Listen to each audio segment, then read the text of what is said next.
Bonsoir l'Afrique, bonsoir le monde, mesdames, messieurs. Bienvenue à cette autre sortie de Zoom Santé sur For You Media Africa. Vous nous recevez en direct sur la 96.3 FM For You Radio, mais également sur toutes nos différentes plateformes digitales. Ce soir, nous mettons sur la table la question des accidents musculaires, mais très singulièrement le cas des déchirures musculaires ou claquages.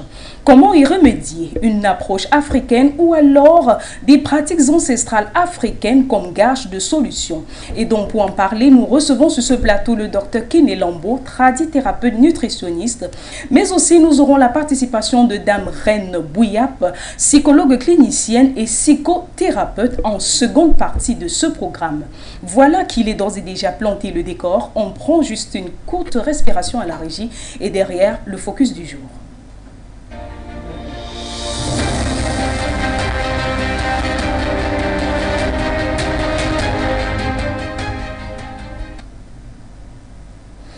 Bienvenue à tous et à tous. Si vous nous recevez, vous êtes sur Zoom Santé, sur les antennes de For You Media Africa. Tout de suite, le focus du jour.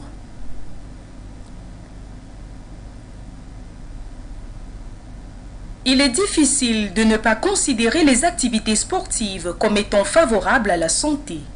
Sur de nombreuses enquêtes effectuées sur les motivations des sportifs, le facteur hygiène est désigné dans une forte proportion comme déterminant la décision de pratiquer un sport, soit dans le cadre de la compétition, soit comme une activité libre de loisirs physiques. Seulement, la pratique d'une activité sportive quelconque peut entraîner des accidents parfois mortels. Estimé à 14% des accidents de la vie courante, les accidents de sport touchent essentiellement les jeunes et particulièrement les hommes. Ce sont entre autres les fractures, les entorses, les déchirures musculaires, notre focus de ce soir. En cas de déchirure musculaire ou claquage, les fibres sont lésées et rompues, ce qui provoque une douleur brutale, un ballonnement du muscle ou au contraire une forte contraction et hématome. La déchirure musculaire peut aller jusqu'à la rupture car le muscle n'est plus attaché.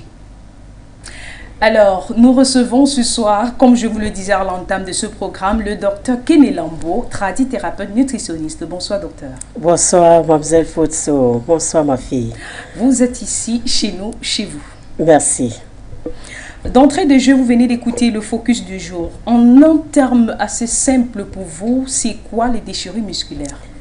Donc, plus qu'ici déjà, moi je vais d'abord commencer à apprécier et à saluer le technicien, oui, ces jeunes garçons qui sont de l'autre côté de la vitre, qui nous permet au monde entier à suivre en direct cette émission. Déjà, merci à celui qui a eu l'idée de créer cette émission, puisque nous, Africains, nous en avons besoin. Et la question du jour, je vais répondre sur deux volets, qui est le premier volet qui est d'abord le côté conventionnel. Oui. Le côté conventionnel de la chose est très simple pour eux d'analyse et leur façon aussi d'interpréter. Oui, la déchirure musculaire chez le sportif, généralement, quand il y a déchirure musculaire, ça veut dire que les fibres à ce niveau-là ne tiennent plus. Et quand il y a encore plus de dégradation, ça veut dire qu'il faut changer son alimentation. Plus qu'on a parlé de la déchirure, quand il y a une déchirure, ça veut dire qu'il y a d'abord une petite blessure interne sur cet endroit qui a été blessé à l'interne. Et si on ne l'opère pas à temps pour laisser évacuer le sang qui a été là-bas, le pourrissement de la peau commence à s'installer. Et à partir de ce pourrissement de la peau, si déjà le médecin en place ne propose pas le changement radical de l'alimentation et plus de fruits aux patients, bienvenue le dégât. Oui, le dégât s'installe déjà. Et qui parle du fibre musculaire doit parler aussi des reins. Parce qu'un corps qui souffre déjà, ça veut dire que le trouble prend tout le corps. Et quand il y a déjà ce désordre dans l'organisme, avec mon français terre à terre, pour que les gens puissent aussi, comme moi, comprendre ce que j'explique, quand il y a déjà ce désordre, ça veut dire que quittant le pied droit, ça peut facilement attaquer les muscles du pied gauche. Et en attaquant le pied gauche qui est le côté du cœur, les reins aussi sont attaqués. Puisque c'est les reins qui pompent le sang, qui filtrent le sang au niveau du cœur avant qu'il y ait distribution. Il y a un désordre général. Et pourquoi je dois dire ceci, quand vous êtes déjà atteint, quand vous avez déjà ce genre d'accident, essayez tout simplement de changer d'abord votre alimentation. Essayez de boire de l'eau qu'il faut, c'est-à-dire de l'eau alcaline, pour remédier à certains nombres de dégâts. Et la reconstruction des fibres à ce niveau-là, dès lors quand ça commence à prendre, il faut faire gaffe à la mauvaise qualité d'huile, puisque moi, chez moi, je ne conseille pas les huiles raffinées. Vous deviez rétracter et consommer de l'huile rouge. Dans cette huile rouge-là, vous avez des aliments qui vous favorisent encore plus la reconstruction des fibres, afin de trouver votre guérison. Et sur le plan mystique, quand vous allez poser la question, je vais répondre. Oui, vous avez dit dès l'entame que vous alliez répondre sur 2 volets. Oui. J'imagine que le premier volet vient à peine de s'arrêter. Maintenant, on engage le deuxième volet. Oui, le deuxième volet maintenant, là, qui est le côté traditionnel. Oui, l'Occident nous appelle notre médecine la médecine endogène. Moi, je ne sais pas ce que ça signifie, mais j'utilise aussi ce mot endogène parce qu'ils ont dit que c'était endogène. Mais moi, ma langue maternelle me dit c'est la médecine traditionnelle. La médecine mère, quand on parle du docteur, on parle de celui qui combine l'écorce et la plante, qui connaît vraiment les composants d'un principe actif et enfin pour faire soigner l'être humain. Et dans cette médecine endogène, cette médecine traditionnelle, non seulement il y a des éléments, c'est aussi endo-volet parce que on peut faire la repoussée des fibres avec les plantes et écorces très facilement, mais il y a aussi le côté mystique. Il y a le côté mystique parce que la plupart des blessures, surtout ici en Afrique, déjà à partir de 1 an, quand ça ne guérit pas, il faut contrôler, voir s'il n'y a pas le côté mystique là-dessus. Et quand il y a le côté mystique, c'est-à-dire le côté incube et succube, oui, les couches mari de nuit, ça aime beaucoup ce genre de désordre. Quand il y a déjà une blessure sur un corps, ça veut dire que c'est une porte d'entrée des mauvaises choses. Donc, non seulement si vous vous rendez compte qu'il y a déjà le côté paranormal sur votre guérison de blessures qui n'arrivent pas, parce qu'il y a des gens qui traînent pendant 15 ans, peut-être et parfois meurent même avec. Parce qu'ils ont, plus que la Bible est arrivée aussi en Afrique, je suis un peu troublée dans... je suis un peu troublée, c'était tellement large, oui, le temps nous est imparti. Oui. Oui. Ici en Afrique, la Bible est venue trouver qu'on connaissait déjà Dieu, mais la plupart des Africains oublient complètement la différence entre la Bible et la parole de Dieu. Donc, pour ceux qui connaissent que Dieu existe et ne respectent pas la parole écrite dans la Bible, doivent savoir que l'Africain a utilisé la sorcellerie la plus grande façon de temps, que vous m'excusez, le plus grand temps c'est pour faire du mal, que de créer des sociétés, que de créer des appareils tels que celle-ci qu'on est en train de faire, voir tout le monde entier, ce qui se passe ici là dans notre petite chambre. Donc, ce qui veut dire, une fois déjà, quand tu refuses d'accepter que tu es africain, tu ne sais exactement là où tu sors. Donc, acceptons que nous sommes africains et on aura la possibilité, plus qu'en Afrique, il y a des possibilités de guérir tout type de maladie. Parce que d'ailleurs, vous savez, je fais dans les cancers. En Occident, on dit que le cancer est incurable. Oui. Nous avons des blessures inguérissables selon les autres. Et il y a une possibilité de la remontée des fibres dans cette plaie-là aujourd'hui, dite blessure inguérissable. Ok. De parler des 2 possibilités de réponse dans ces accidents musculaires, plus précisément les déchirures musculaires ou claquages. Mais maintenant, nous constatons que ces accidents n'épargnent pas les jeunes ou encore moins les adultes. Mais là maintenant, on se rend compte que le choc de ces membres ou les parties cibles sur le corps humain sont les membres inférieurs, comme les pieds, les membres supérieurs, les bras et également le dos aussi. Mais à ce niveau, quelles peuvent en être les conséquences? Les conséquences peuvent encore plus être plus dégradables quand c'est au niveau du dos. Puisque c'est le dos qui porte le corps. Surtout si vous avez la malchance que c'est au niveau de la colonne vertébrale, c'est très dangereux à cause de la moelle épinière qui est là. La moelle épinière qui commande la plus grande partie des éléments qui portent notre corps. Puisque si la moelle épinière est déjà touchée, ça veut dire que le cerveau aussi est endommagé. Oui. La moelle épinière, c'est la moelle épinière qui porte tout le corps. Donc, ce qui veut dire quoi? Une fois déjà, si c'est au niveau des membres supérieurs et inférieurs, c'est plus facile à gérer. Au niveau du dos, c'est très délicat parce que à ce niveau, nous avons les reins, nous avons les nerfs, nous avons les éléments qui remontent pour nourrir notre cerveau. Voilà. Pas pour dire qu'il n'y a pas une possibilité. Changeons tout simplement l'alimentation, changeons la qualité de l'eau que nous buvons. Et avec un bon principe actif des éléments tels que l'écorce et la plante, on peut remédier aussi à ça, madame. Mais maintenant, on a souvent vu dans des cas où les patients arrivaient à vouloir perdre même un membre du corps humain, parce que si je prends le cas peut-être du pied, on arrive à un certain cas où on parle même d'amputation du pied. À ce niveau, vraiment, les conséquences qui arrivent à ce niveau, est-ce que là, c'est vraiment gérable ou encore ça s'arrête à ce niveau? Je n'ai pas bien suivi. Je veux dire, si on prend les conséquences, on a vu des cas qui partent jusqu'à avoir... C'est-à-dire une blessure qui est incurable et qu'on propose plutôt sectionner cette membre qui est déjà pourrie. Oui, c'est un signe. Non, moi je ne conseille pas. Je ne conseille pas parce que, comme je le dis toujours, l'Occident, la médecine occidentale, eux à leur niveau, quand c'est impossible à leur niveau, c'est impossible partout.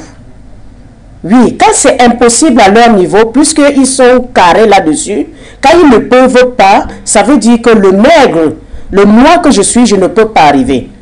Il faut tout simplement, comme j'ai dit, s'il vous plaît, changer tout simplement l'alimentation, manger sainement, 6 fruits et légumes par jour. Ce sont eux qui disent ça. Oui, changeons tout simplement avec leur système, changeons tout simplement l'alimentation, la qualité de l'eau. Au lieu de boire l'eau qui est neutre, nous devons boire de l'eau qui a un pH élevé, à partir de 9,5. Et en buvant déjà cette eau avec le principe actif naturel qui a été à la base bien composé par celui-là qui utilise le langage de la plante et de l'écorce. Oui, et si vous me donnez vraiment, vous déposez vos prières au sol, vous priez vraiment le vrai Dieu, en accompagnant avec votre produit que vous êtes en train de prendre, vous allez guérir. Parce que rien n'est incurable auprès de Dieu. Lui, s'il a fait déjà ce miracle-là que une femme peut porter un petit état, le petit état grandit en elle et devient un être humain, du petit nourrisson jusqu'à l'âge adulte, jusqu'à mourir vieux, ça veut dire qu'il a la solution pour tout. Quand vous avez un bon cœur, quand vous posez des bonnes questions et au bon moment, vous avez toujours une solution vraiment très fiable par rapport à votre solution. Moi, je ne viendrai pas prier pour vous soigner, mais vous allez prier pour vous-même, pour accompagner le produit que vous avez en main, afin de trouver une guérison qui est la vôtre. D'abord pour vous, avant de satisfaire maintenant tous ceux qui sont autour de vous et qui vous aiment. Bien dit, docteur. Accident musculaire ou encore déchirure musculaire, comment y remédier? Une approche africaine ou alors des pratiques ancestrales africaines comme gage de solution? On prend juste une courte respiration à la régie et derrière on entame la seconde partie de ce programme. Wow.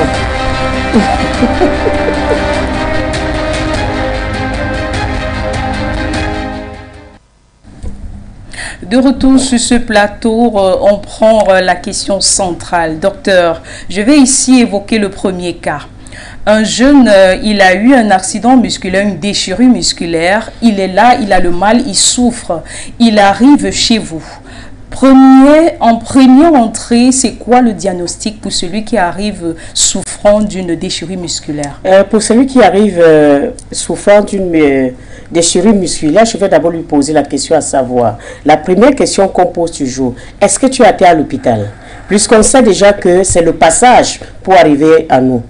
Et si vous êtes déjà arrivé à l'hôpital, moi je vais d'abord poser la question à savoir ce que vous avez pris à partir de ce moment-là, parce que il faut d'abord faire le bilan de celui que vous avez. La deuxième partie, parce que là je m'intéresse à celui qui n'est pas passé par l'hôpital. Voilà, pour celui qui n'est pas passé à l'hôpital, je vais d'abord regarder l'état.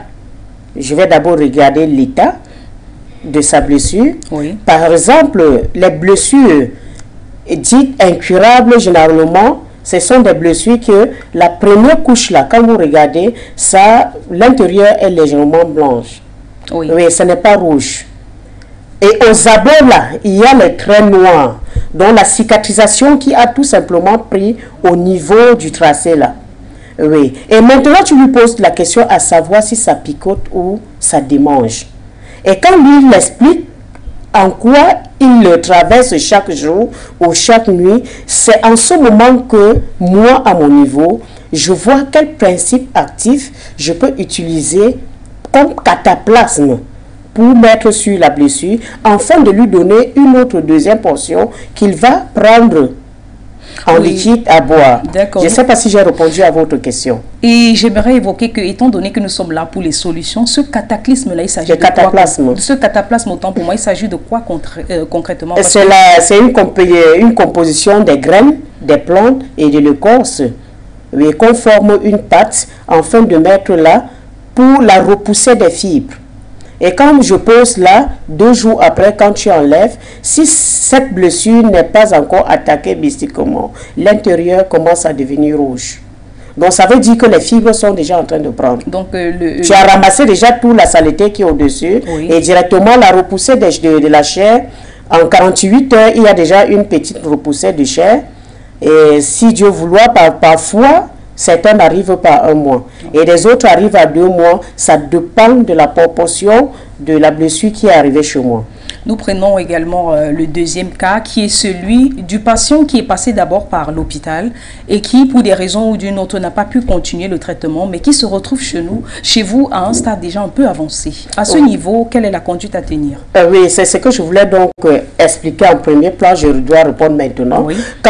Pour ce cas, je pose la question. Quand tu me dis que tu es passé par l'hôpital, tu as déjà beaucoup souffert. Ça veut dire qu'en ce moment, je dois d'abord désintoxifier ton corps. L'organisme, je dois d'abord préparer l'organisme à détruire tous les acides que tu as eu à consommer et maintenant te laisser un peu de temps, c'est-à-dire 72 heures, afin de commencer le nettoyage et le cataplasme maintenant sur la blessure. Parce que cette blessure qui a déjà été infectée et qu'entre-temps, on t'a encore chargé plus d'acide, ça veut dire ces acides qui sont en toi font couler la blessure chaque fois et les fissures qui sont là ne font que lâcher. Donc les fibres ne peuvent pas tenir. La désintoxication d'abord et après maintenant, on te donne d'abord une bonne dose de produit que tu bois en 48 heures et le cataplasme vient en 72 heures après. Donc 3 jours après. Maintenant, ces différentes étapes, c'est pour que ton corps ne souffre pas. Plus qu'on déshabille d'abord la saleté que tu avais en toi, avant de t'habiller maintenant avec les nouveaux vêtements. Et à ce moment, le traitement peut prendre à peu près combien de temps? Ça dépend. Puisque je dis toujours, même en cancer, que je ne suis pas Dieu, je sois mais c'est Dieu qui guérit. Déjà, si tu respectes la pyramide alimentaire que je te donne, tu respectes la qualité de l'eau que je te donne, tu te concentres, tu n'accuses pas tout le monde entier. Hein? Oui. Et tu prends tes produits matin, midi et soir, comme il faut.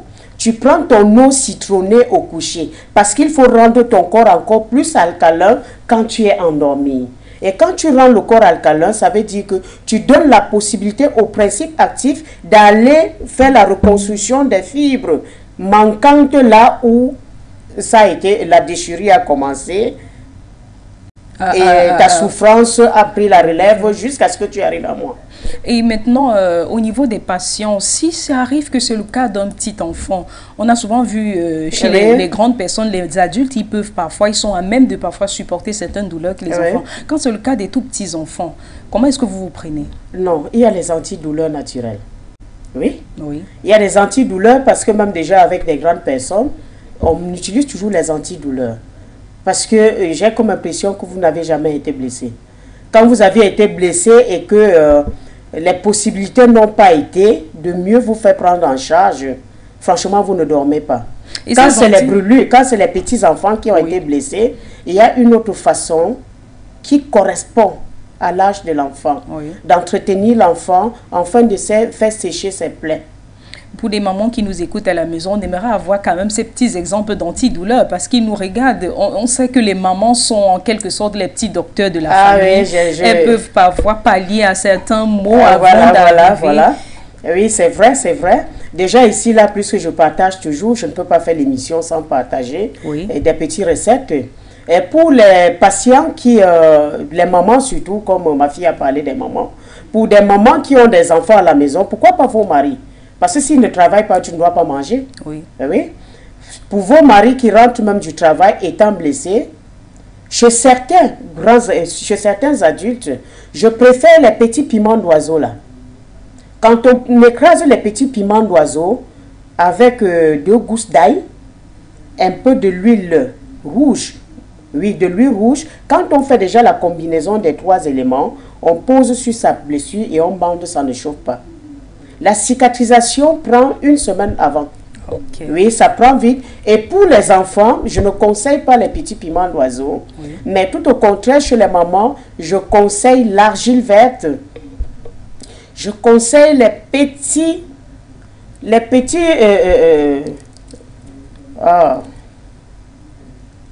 petits gingembres là, voilà.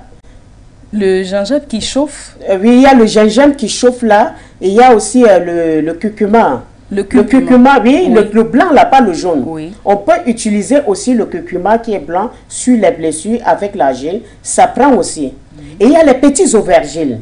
Les petits aubergines sauvages là, on trouve partout ici au Cameroun. Par exemple, même dans les rigoles, ça pousse là. C'est des petits aubergines comme ça. Quand on fait la combinaison des deux, ça dit argile et cette aubergine là, on écrase d'abord les graines et on pose ça sur la blessure.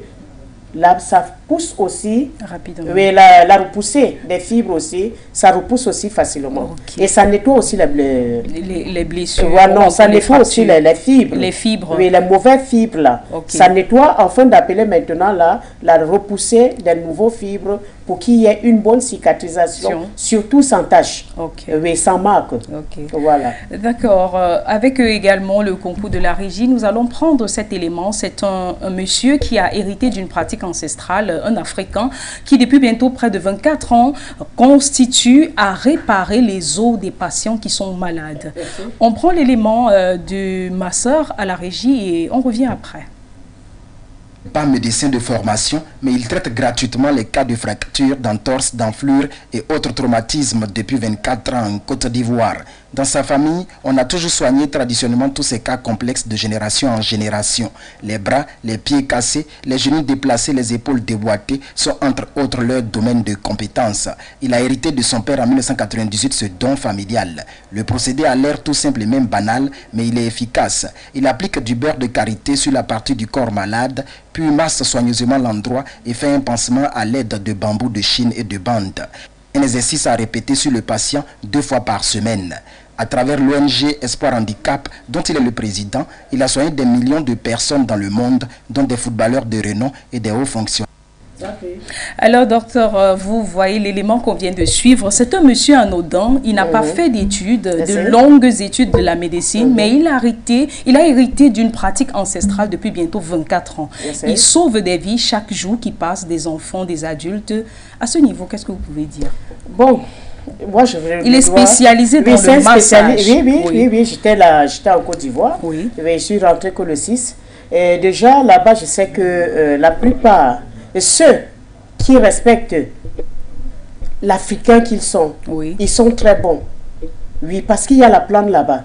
Le toucher, comme j'ai toujours eu l'habitude de dire, certains mécaniciens aujourd'hui, là, quand ils n'ont plus de travail, ils se rétractent directement, ils deviennent des tradithérapeutes. Ce métier est très délicat.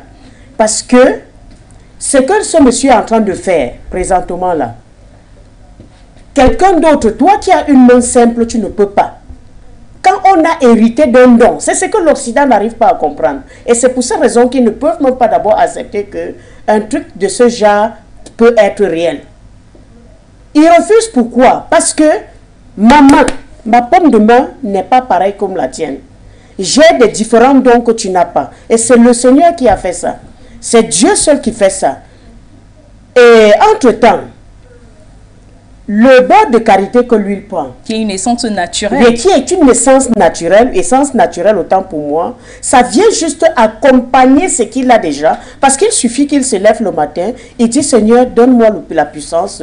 Mes ancêtres, ils lèvent maintenant là le chakra. Quand il lève le chakra, il demande la puissance, qu'on charge ses mains. À l'aide maintenant de ce beurre de karité, c'est juste une facilité pour que le produit qui est en lui, la puissance, le feu qu'il a en lui, que ça pénètre vite et ça permet de réparer la fracture qui est au niveau où le blanc ne peut pas arriver. Voilà. C'est-à-dire il a un produit naturel qui laisse passer sans l'opération. Et c'est naturel, ce n'est pas de la sorcellerie. Oui, c'est naturel. Qui, selon le reportage, des gens qui ont trouvé des solutions comme ça, femmes, hommes, ils sont nombreux. Donc, quand on dit qu'en Afrique, nos pratiques également ont besoin d'être vraiment valorisées. Non, automatiquement, on devait valoriser. L'Occident ne veut pas. Pourquoi? Moi, je ne suis pas fan. Je suis déjà naturellement né riche. Parce que je suis né en Afrique. Oui, je suis né en Afrique, ça veut dire que je suis naturellement riche. Chez moi, il y a à manger, il y a à boire. Mon sol est riche. Il y a tout ce que le monde entier en veut. Ici, là, chez moi en Afrique. Donc, pour dire quoi? Si déjà mon don naturel n'est pas accepté, je fais quelque chose, me traite de sorcière. Mais un mathématicien qui est en Occident, un enfant de 6 ans, qui devient grand mathématicien, c'est un génie. Le génie se trouve en Afrique. Donc, pour dire, si déjà les femmes amènent leurs enfants chez moi, plus je masse les enfants qui ne marchent pas. Les enfants qui ont déjà à plus d'1 an, 6 mois, 2 ans, 3 ans et ne marchent pas, avec les brindilles de balai, quand vous venez chaque matin, je tape seulement avec ces brindilles de balai-là. Est-ce que ça fait de moi une sorcière? Ça fait de moi un enfant qui est né avec des dons, qui exploite cela pour donner la chance aux enfants de vite marcher. Parce que je suis une jumelle. Et en tant qu'une jumelle, j'ai cette possibilité-là et j'ai développé ce don en moi parce que je n'aime pas voir les gens en souffrance. Vous comprenez un peu? Oui, docteur. Voilà. Et tous ceux qui nous regardent, ce n'est qu'en Afrique que tout cela peut se passer. Nous sommes africains, nous n'allons pas nous éloigner de nos cultures et de nos pratiques ancestrales parce que ça a toujours été une bonne solution depuis la nuit des temps. Aujourd'hui, on voit encore l'épreuve. Mais maintenant, j'aimerais qu'on s'attarde à un autre type de guérison qui n'est pas très souvent monnaie courante dans les pratiques de nous, Africains, mais qui a bel et bien sa place et qui est même complémentaire à notre médecine. C'est très complémentaire, oui, c'est très complémentaire. Je veux parler ici du cas de du traitement psychologique parce que à côté de ce patient qui a eu une déchirure, à côté de ce patient qui souffre énormément, il a également besoin qu'on puisse un peu lui remonter le moral afin que le traitement puisse aller davantage. Et ceci, on va prendre ce cap avec Dame Reine Bouya qui est psychologue clinicienne et également psychothérapeute. Alors, juste une pause et on revient avec le docteur.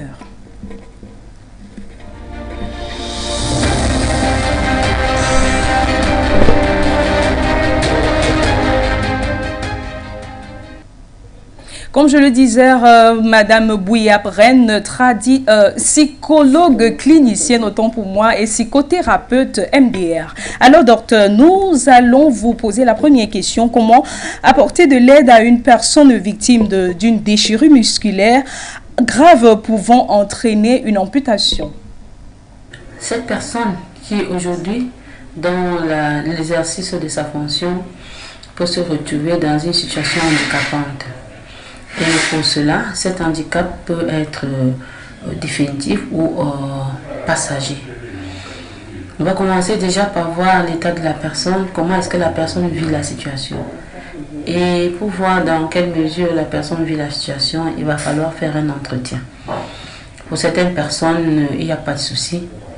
C'est un accident, ça peut arriver. Et ils savent qu'avec les soins, ils vont continuer leur vie. Et même s'ils ne continuent plus le sport qu'ils affectionnaient, ils vont se réorienter et faire peut-être une insertion professionnelle autre. Mais pour d'autres, ça sera la fatalité. Ça sera la fin de leur vie. Alors, c'est ceux de la deuxième catégorie qu'il va falloir aider.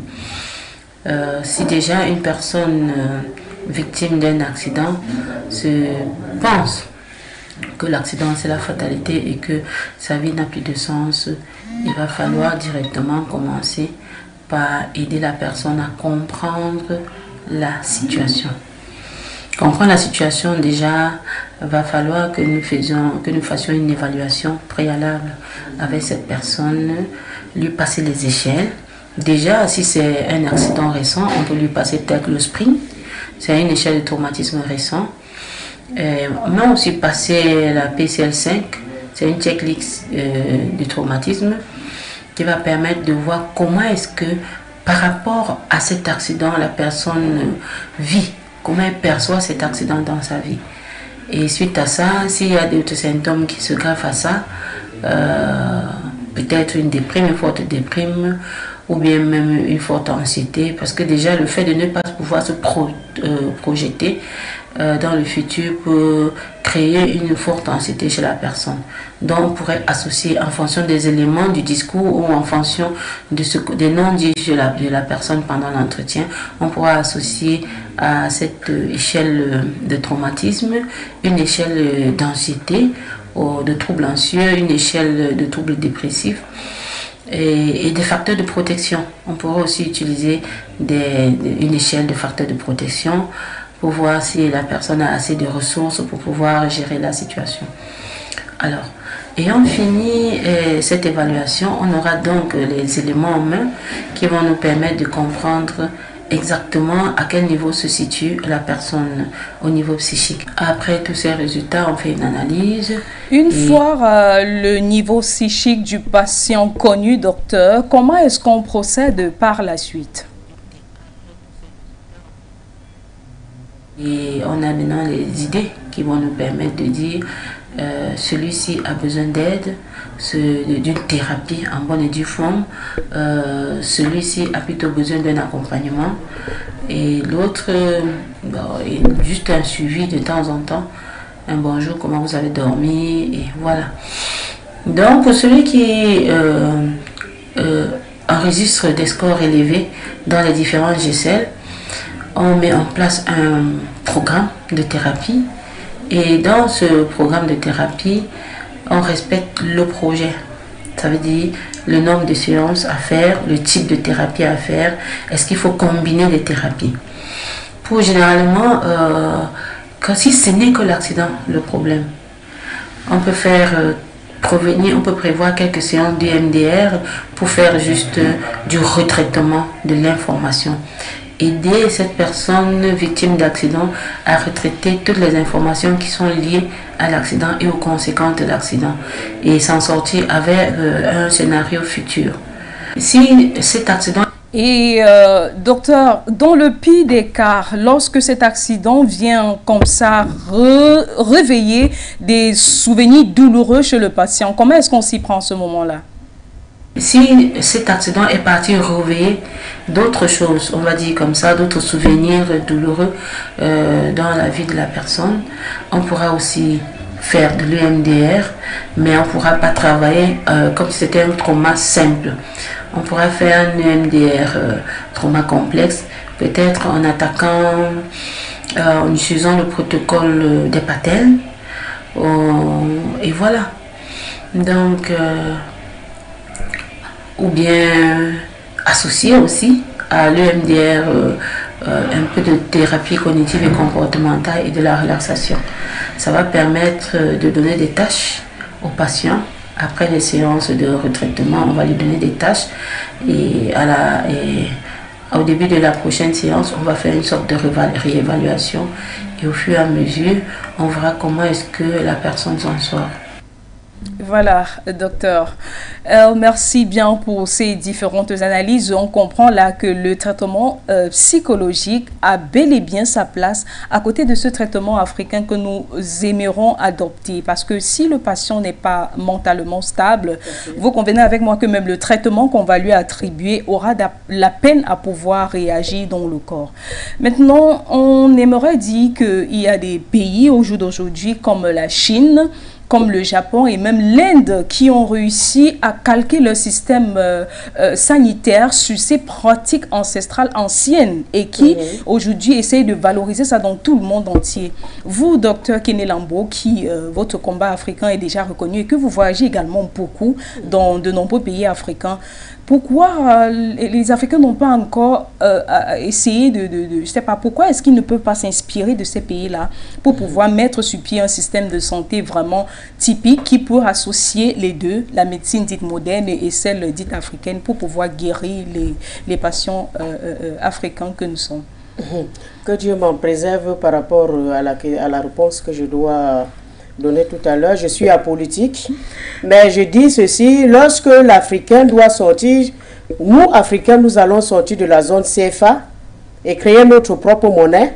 Je pense qu'en ce moment-là, les choses seront un peu propres, puisque la France ainsi que l'Europe, oui, tous ces gens-là ne veulent pas que la médecine ancestrale africaine soit reconnue. En Inde, en Chine, comme vous avez dit, au Japon, ils ont leur monnaie, ils ont leur façon d'éducation. Là-bas, c'est-à-dire on ne doit pas tricher. Là-bas, on ne triche pas. Mais par contre, nous les Africains, puisque je ne sais pas si nous sommes seulement les femmes des autres, ou ça se passe comment. Sinon, déjà, j'apprécie le gouvernement camerounais qui est en train de faire de son effort. Oui, qui a même déjà fait au-delà de cela, pour que la médecine africaine soit respectée et que d'ailleurs, on est en train de créer vraiment de l'espace pour nous autres, les tradithérapeutes, mais pour dire l'Afrique en général, oui. Pour que ça sorte, pour qu'on accepte, il faudrait que chaque pays ait sa monnaie. Que chaque pays africain soit capable de contrôler ses ressources. Et si on doit compter les ressources, la médecine ancestrale fait partie, puisqu'on utilise l'écorce qui est sur l'arbre que l'Occident coupe pour envoyer chez eux, et après on nous envoie le copeau et on nous vend cher sur le marché. Ces feuilles-là, qui deviennent chères, parce que en temps normal, la médecine africaine, c'est une médecine qui doit en temps normal coûter plus cher. Parce que c'est un principe actif qui n'est pas nocif.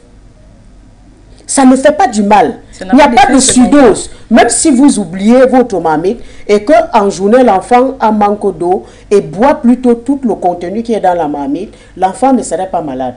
Mais quand on vous dit à l'hôpital, prenez un demi-comprimé, vous prenez un, c'est la langue qui sort. C'est votre langue qui sort et parfois même ça tue.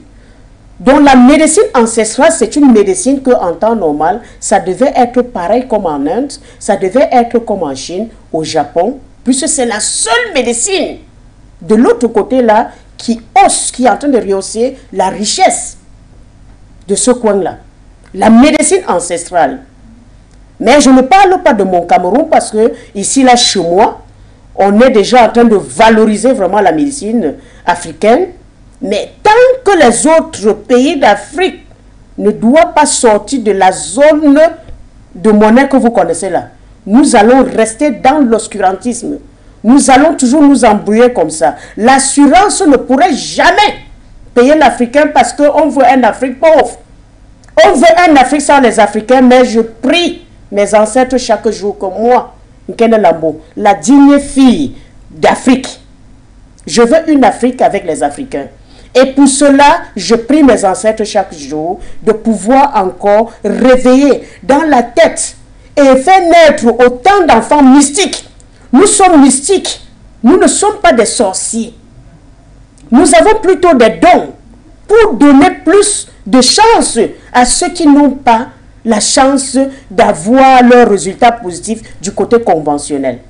Mère, en attendant que les différents gouvernements africains puissent, à côté de ces écoles conventionnelles qui forment dans le cadre de la médecine, également mettre des écoles qui peuvent aussi former sur le cadre de la médecine traditionnelle. Je suis déjà à la recherche scientifique, mais sont même les écoles parce que toutes ces écoles-là, c'est un perdant pour rien. Je fais l'effort pour m'exprimer tout simplement pour que mes auditeurs puissent comprendre ce que... Sinon, je ne veux même pas faire d'effort. Moi, aujourd'hui, là, il y a des mamans comme moi qui rentrent encore à l'école, mais je ne vois pas la valeur de ça. Pas pour dire que mes enfants ne partent pas à l'école. Mais quand tu as déjà ta licence, tu peux avoir ton master, c'est pour toi. Hein? Mais quant à moi, je sais que c'est un temps juste pour faire grandir l'enfant. Et dès lors déjà, en ce qui concerne la médecine africaine, la médecine ancestrale, nos recherches scientifiques, comme je l'ai dit dans une chaîne quelque part, dans nos recherches scientifiques qui sont reconnues, qui sont soutenues par nos gouvernements, on devrait aller en route, ramasser tous ces enfants qui mettent des bâches en bordure de route avec les serpents font du spectacle. Ce sont des enfants qui ont des dons, je l'ai toujours dit. Ce sont des enfants qui ont des dons, mais qui n'ont pas d'encadrement qu'il faut. Certaines personnes que d'aller passer leur temps à Yaoundé, ou passer leur temps à Yopougon, ou je ne sais encore à Lomé, n'importe où pour chercher des postes, ce n'est pas les postes qui guérissent. Moi je dis ceci, ceux qui sont devant là, rentrez dans les villages, ramassez tous, allez dans les villages, voir les vrais traitants ne se font pas trop voir, ne sont pas là devant. Si je travaille bien, mon gouvernement doit me chercher. Si je travaille bien, mon grand-père n'a pas été subventionné. Je ne veux pas la subvention, mais je veux la formation pour les jeunes enfants venus. Si j'ai un tabouret pour former 2 enfants, par rapport à ce que, c'est-à-dire tu ne donnes qu'une direction à l'enfant qui a déjà ce don-là. Pas pour dire que comme je fais dans les cancers, chaque enfant que je dois prendre doit faire, j'ai plusieurs dons. Mais je focalise dans le cancer. Pourquoi? Si je n'étais pas un enfant propre, je ne serais pas en train de causer avec vous. Parce que j'ai été atteint du cancer.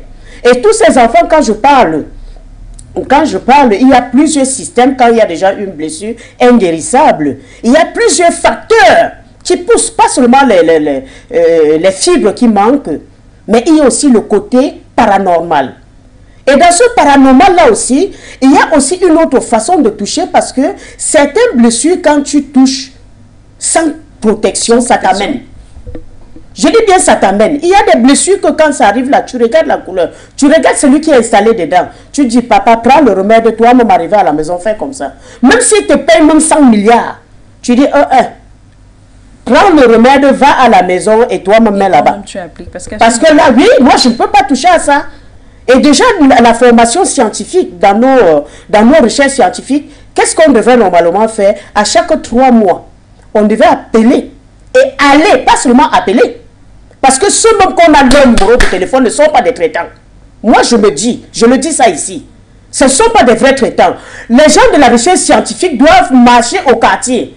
Parce que les vrais traitants, comme je venais de dire, oui, ils sont là, ils en manquent, tu dois les guider. Comment faire pour rendre leur secteur propre à la vue de tout le monde? Oui. Comment faire pour que le président de la République puisse le reconnaître, le ministre de la Santé puisse être au courant d'eux, alors qu'en bas de leur lit, ils ont une seule petite poudre comme ça. Quand ils te donnent, tu fais ça. La blessure là, ça sèche seul.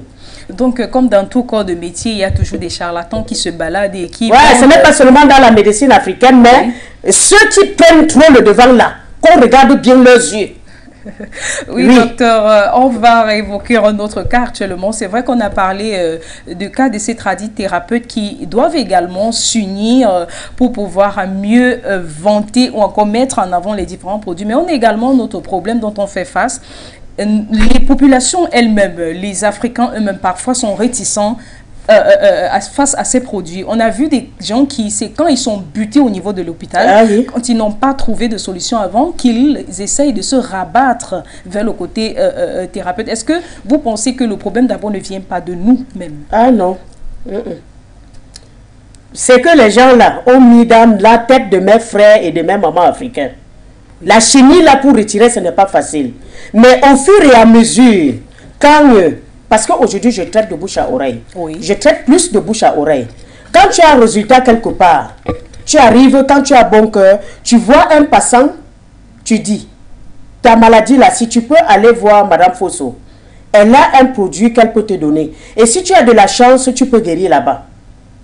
Donc, cessons de dire que c'est de l'autre côté qu'il y a le produit. Asseyons-nous, travaillons et allons que le message va de bouche à oreille. Quand ça va de bouche à oreille, plus les années passent, plus on parle de Fosso, de Madame Fosso. Plus les mois passent, plus on parle de Madame Fosso. Tu ne peux pas soigner tout le monde. Oui. Oui, sur 50 parfois ou 40 ou 70% des cas, tu peux avoir... On soigne la maladie, on ne guérit pas la mort. Hein? Oui. Même Dieu ne guérit pas la mort. Donc le charlatanisme, Celui-là qui vient s'asseoir, par exemple, comme ici à l'écran, tape la poitrine, je suis Dieu. Non, je ne suis pas Dieu. Je soigne, comme je dis toujours, mais c'est Dieu qui... Dieu est à travers ta prière. Mais ce que je refuse, c'est le charlatanisme, le genre où tu te laisses dompter par quelqu'un qui est de l'autre côté, qui n'a pas la couleur de ta peau, qui te dit que ta médecine, là, c'est une médecine seule. Écoutez, il y a quelque chose qui s'est passé, vous allez m'excuser. Le principe actif dont la recherche scientifique parle aujourd'hui là. Oui. Mon grand-père, quand j'ai grandi, ça dit à partir de 5 ans, je travaillais déjà avec lui. Oui. Oui, moi, j'étais capable de dire, prends tel produit, il y a le patient qui arrive. C'est son produit. Et quand le patient arrive, moi, j'identifie directement le patient. Oui. Et le papa ne respecte que ce que l'enfant a dit. Pourquoi il respecte? Parce que lui-même, il est d'abord mystique. Il est mystique. Bon, la recherche scientifique aujourd'hui, quand il demande les grammages, mon père ne connaissait pas ce qu'on appelait les grammages. Mais c'est avec la main, quand il prenait là, il savait que pape, quand il lance, là-bas, il va plutôt prendre comme ça, un peu selon la capacité et la valeur de la poudre qu'il est en train de faire. Il fait ça. Et l'autre, maintenant, là, on ramasse en grande quantité et on dépose là. Qu'on n'affaiblit pas la mémoire des gens. Qu'on demande à chaque intervenant de la recherche scientifique, d'où vient ton don? D'où vient ta façon de faire la chose? Et on t'apprend tout simplement à être propre et non de changer la qualité de ces principes actifs que tu, malgré la non-connaissance des blancs que tu as, ce manque que tu as, mais tu parviens avec tes ancêtres à composer un principe actif qui adhère au mal. C'est tout ce que la recherche scientifique pouvait nous aider en le faisant. Et est-ce que c'est pas souvent à ce niveau que se situe le problème? Parce que vous disiez tantôt que la médecine africaine n'a pas besoin de mesures. Juste avec la main est considérée comme une mesure. Oui, c'est vrai, c'est vrai. Et ça a été toujours un peu le cœur même du débat. Des gens qui disent qu'ils ne peuvent pas aller vers la médecine africaine parce que là, on n'a pas les quantités. On n'a pas le dosage qu'il faut et c'est la raison pour laquelle les gens sont parfois réticents. Écoutez-moi bien. Dans un paracétamol, tu sais qu'on a composé comment? Prenons, que Dieu m'en préserve, je ne devais pas prononcer ce comprimé. Dans un comprimé, tu sais que le laboratoire qui a travaillé ce comprimé, jusqu'à donner la forme, il a utilisé quoi? Il te dira ce qu'il a utilisé dedans. Mais écrase un comprimé. Tu prends par exemple la feuille rouge un côté, tu prends encore une feuille de nolet, tu prends encore la feuille du corosolier, tu mélanges ces trois-là qui font du bien. Ce sont des trois mélanges non nocifs. Et le comprimé que tu as mis dans l'eau, que tu ne connais pas comment on a composé, tu déposes les deux hors ta maison. C'est-à-dire tu écrases les trois éléments là, tu mets dans un verre, tu mets l'eau. Tu écrases le comprimé, tu mets dans l'autre. Reviens dans 4 jours, il n'y a que dans la feuille là que tu dois trouver les asticots.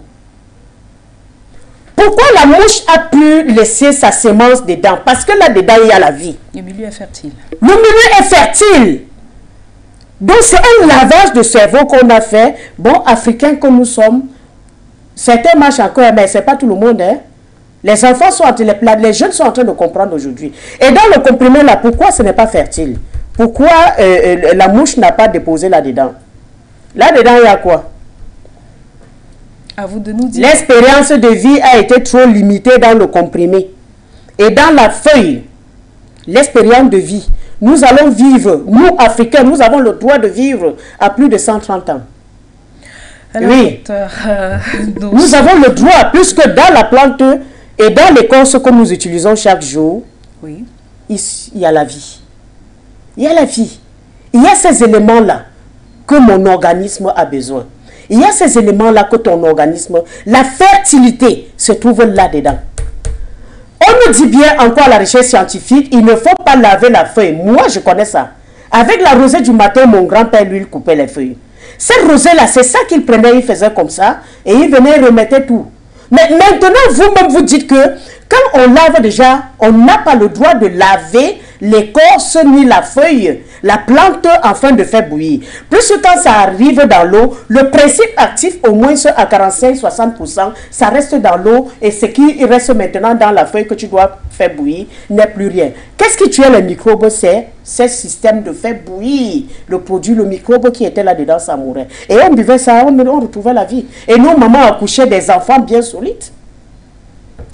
Alors, accident musculaire, plus précisément déchirure musculaire ou claquage, comment y remédier? Pratique africaine pour tenter une solution. Alors docteur, nous nous acheminons déjà vers la fin de ce programme. Pour votre fin, les mots de fin, on a vu que les déchirures pouvaient rattraper aussi bien les enfants, les adultes, les jeunes, et plus les parties à même d'être très adaptées, d'être très affectées par ces déchirures étaient les membres inférieurs, les membres supérieurs également, le dos. Mais maintenant, vous avez eu le temps de donner des ébauches de solutions à l'africaine, bien sûr. Mais maintenant, pour sortir, qu'est-ce qu'on retient? Tous ceux qui nous regardent, qu'est-ce qu'ils retiennent de notre médecine africaine et également pour le cas de ces déchirures musculaires? Oui, par rapport à ces cas de déchirures musculaires, on a parlé sur deux temps. Oui, le temps occident et le temps africain. Moi, je dis tout simplement, je demande à l'Africain et j'implore l'Africain, franchement, de rentrer à la source. Parce que la solution... Les anglophones disent back to the root. Voilà, la solution, c'est à la maison. Oui. Oui. Si ça n'a pas pu tuer ton grand-père hier, si ça n'a pas pu tuer ta grand-mère hier, et que tu es là aujourd'hui, ça veut dire que c'est là où il y a la solution. Et pour cela, il faut tout simplement accepter d'abord. Parce que ce que la psychologue a dit tout à l'heure, c'est tout à fait normal. Et c'est ce que je fais d'ailleurs à mon bureau quand tu arrives. Je ne prends pas, c'est-à-dire je n'accepte pas le rang. Je prends sur rendez-vous. Puisque je prends tout mon temps de conseiller le patient ainsi que celui qui garde le malade. Comment tu dois te comporter, comment si la période de crise, comment tu dois te comporter pour le remonter. Et s'il y a possibilité, fais ci, fais ça, et si ça ne va pas, appelez-moi. Donc, pour dire, dans ce cas, moi, j'opte parce que je prends difficilement les comprimés. Oui. Si vous avez mal, si vous vous blessez, ce qu'il y a lieu de faire, c'est tout simplement, quand la blessure est encore très fraîche, prenez l'aloès vera avec le roi des herbes.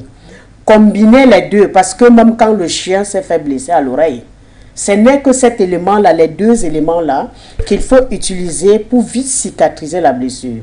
Donc, quand vous faites déjà le cataplasme avec ces deux éléments bien écrasés, le roi des herbes bien écrasé avec l'aloès, vous rendez ça bien pâteux et vous recouvrez votre blessure avec. Ça crée directement un garrot. Oui, sur la blessure et le microbe n'a pas droit. Et c'est comme ça là que la repoussée des fibres qui est vite jointure et que vous trouvez votre solution. Et si je dois quitter dans ce cadre et entamer, si vous pouvez me permettre quelques secondes, c'est déjà la fin d'année. C'est déjà la fin d'année. Comme je le dis toujours, le dehors, la terre est sale. La terre est sale, ma fille. Et ce qui tue généralement les gens là dehors, ce n'est pas l'écorce, comme on dit poison là. Ce sont toujours ces produits venant de l'autre côté. Liquide qu'ils mettent dans les seringues et font ça. Et on va accuser le tradit praticien. L'écorce ne tue pas. Ce sont des mauvaises, des acides qui ont tiré dans les... Et quand c'est déjà même comme ça, c'est que vous avez le droit de faire.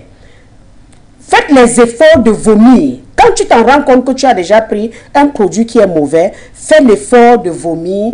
Et s'il y a possibilité aux alentours de trouver la canne à sucre ou de l'huile de palme, donnez au patient une très bonne quantité. Qu'importe la quantité d'acide qu'il a bu, ça va remonter ça le temps qu'on amène la personne à l'hôpital pour guérir.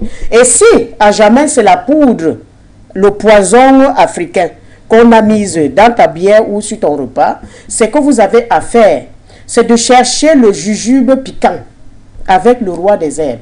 On appelle ça chez moi soc. Vous cherchez 2 graines avec le roi des herbes, vous mâchez ça avant de sortir de la maison, et quand vous vous rendez compte que le ventre ça ne va pas, étant encore à la manifestation ou dans le bar, retirez encore une autre partie dans votre poche, vous mangez.